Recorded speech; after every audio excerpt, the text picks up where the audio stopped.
So we're here in Bundeena. It's south of Cronulla, which is south of Sydney.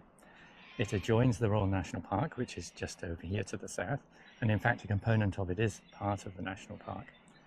It's on an estuary, so this is the Port Hacking River, which is a tidal river, and so there's lots of sand flats. And today we're here to see if we can find the bar-tailed Godwit, which overwinter here. That's it, winter in the Northern Hemisphere, they overwinter here. And let's see what we can see, so come and join me.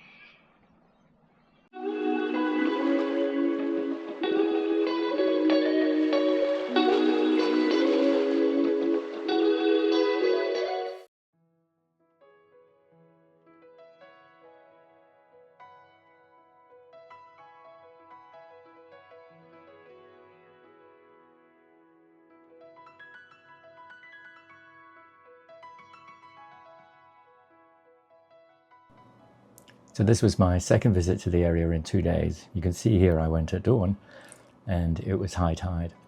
Now, as well as the bar-tailed Godwits, I was also rather hoping to see eastern curlews. But on my last visit I bumped into some bird watchers and they told me that they probably already left. It's the end of February right now, and this is the time when they migrate from Australia north up to Russia. But firstly, let's just see if we can find the bar-tailed Godwits.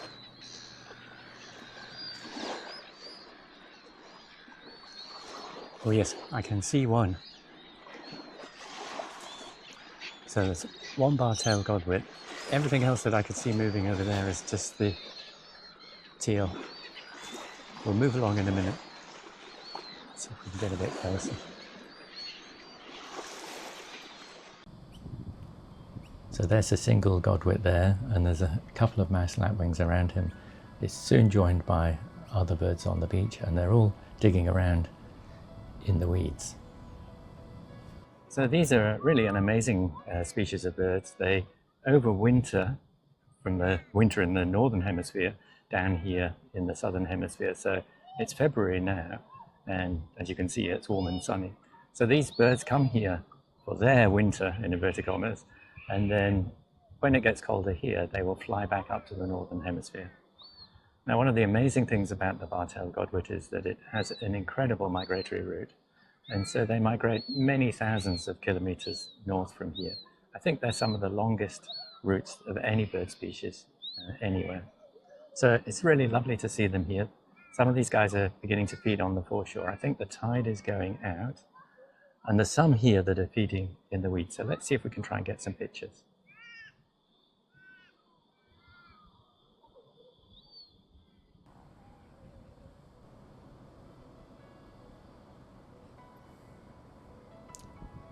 So as well as the Godwit and the mouse lapwing, there are plenty of other birds feeding in the weeds. The most common are the teal, and here you can see female teal. I guess there must be lots of insects in the weed bed there. And then really common in this region are the silver gulls. Very noisy, gregarious birds.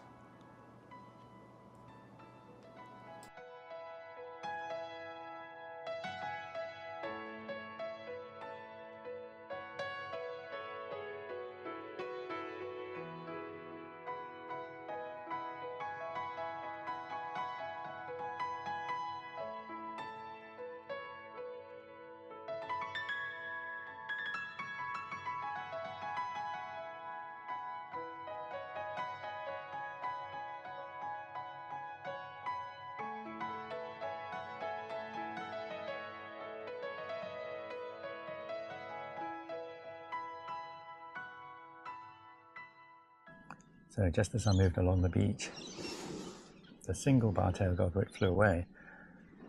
And I was going to go around the corner, and I looked behind me, and he'd obviously gone to get all his friends. So there's about 5 or 6 Godwit there now, and I got some really nice pictures of them just on the edge of the water here. I'm just going to sit quietly because they're obviously feeding quite hard, so I don't want to disturb them at all.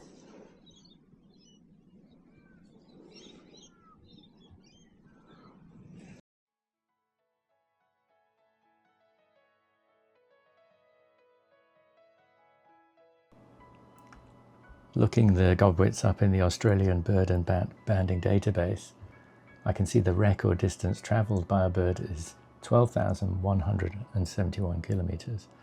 So truly an amazing feat. Remarkable birds.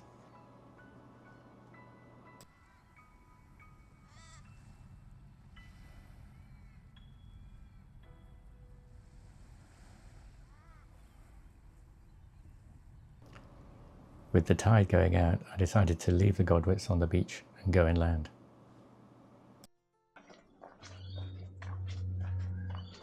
So this is a path that joins up Bundeena with Myanmar, and it goes past a much larger lagoon. As you can see, it's a very wooded area, and often there's lots of different kinds of birds. A few months ago I saw a whole bunch of top-knot pigeons.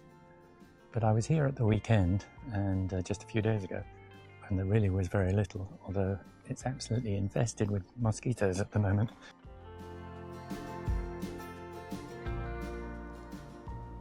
So when I got to the edge of the lagoon, I could see white-faced herons, which are pretty common around here, and plenty of other fishing birds around there.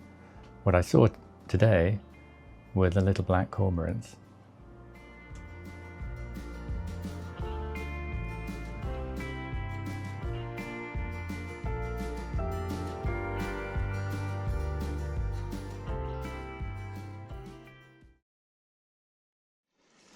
So here's a bird here that I was really hoping to see. I didn't think we would see them. I bumped into some bird watchers last weekend and they told me that they'd flown away, but actually they're still here. So these are the eastern curlews. They're migratory like the bar-tailed godwit, and they spend the northern hemisphere winter down here. Now they tend to be a bit shyer than the other birds, and so they're on this spit of land that's actually away from the campsite, and I counted 11 of these birds here. So what I'm going to try and do is just get a little bit closer to them, but I clearly don't want to disturb them. But let me see if I can get closer and get some good pictures.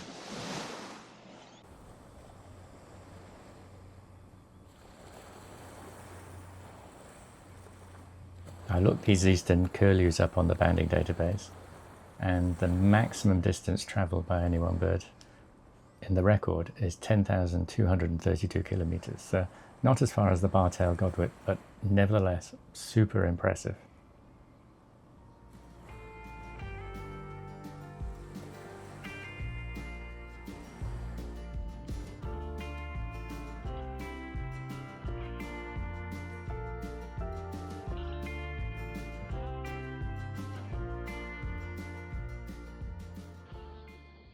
Well, that was very exciting to see the eastern curlews, and of course the bar-tailed godwits as well. So both of these are migratory birds, and both of them are very dependent on these coastal lands that we've got down here. So it's very important that we protect them. So I hope you enjoyed it, and thank you for joining me, and I look forward to seeing you next time.